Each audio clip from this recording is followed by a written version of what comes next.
Dennis, getting up on the roof here. I thought I'd shoot a quick video. That way you get to kind of hear and see what I found and how we're going to redo your roof correctly for you. So forgive me for stating the obvious. You probably already know you have some missing shingles up front here. Oh, by the way, we're going to replace this flashing, the drip edge, with the new roof. That's the kind of stuff I want to talk about as we go through. Okay. And then the next thing I probably noticed was the lack of ventilation. So we're going to at least double the amount of ventilation that's up on this roof. So that little guy there is going to be extended all the way as far as allowed. We're going to add a vent here as well too, and then a new vent there. The new vents are low profile with shingle caps over top of it. And then as I walk this way, I noticed that you got some funky stuff going on in the valleys here. We're going to replace all the valley metal as well too. We'll talk more about that in a second. That's with all the valleys. And then here are the codes for all the vents that are up on the roof. You have basically one of everything up here. Just let me know what you want done with the DirecTV. If your mom is using that, then the only homework assignment I can think of is for you to call DirecTV and have that relocated, hopefully to a pole mast in the yard. That way it won't be up on the roof. And then probably the best news, as we already knew that you had a flat roof by the satellite imaging, but I was really hoping when I got out here that you had the adequate pitch or slope already built into the house. There's nothing really fun or sexy about a flat roof, but it gets even more expensive when we have to add this glorified styrofoam board to give it the required amount of slope to keep that water moving away from the roof. But your house did you the big favor of already building it in there.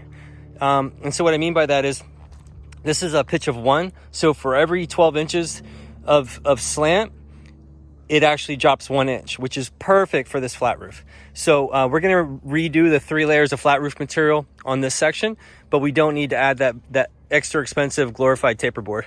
And by the way, your flat roof material goes probably up about that far as well too. That's really the big thing I wanted to share with you. And then everything else about how we're going to redo this roof correctly.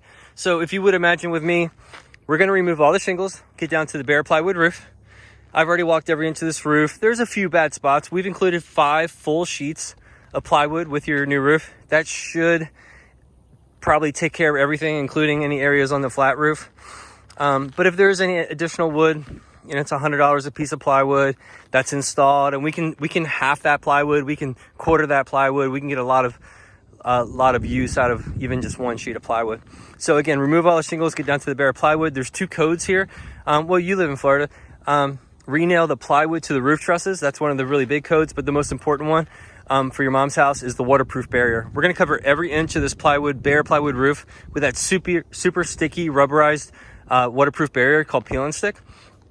Even in the event of a hurricane and water pushing up underneath the brand new shingles, it's still not going to allow water to ever get inside the house. That's what's so great about the peel and stick. And then on top of that, we're going to put your Owens Corning 30-year shingles. What's really important is our workmanship warranty. So we offer a 10-year warranty against leaks, which is really, really amazing. Not to mention our reputation for quality really speaks for itself. So I'll just leave this brief and then send you all this information. Thanks.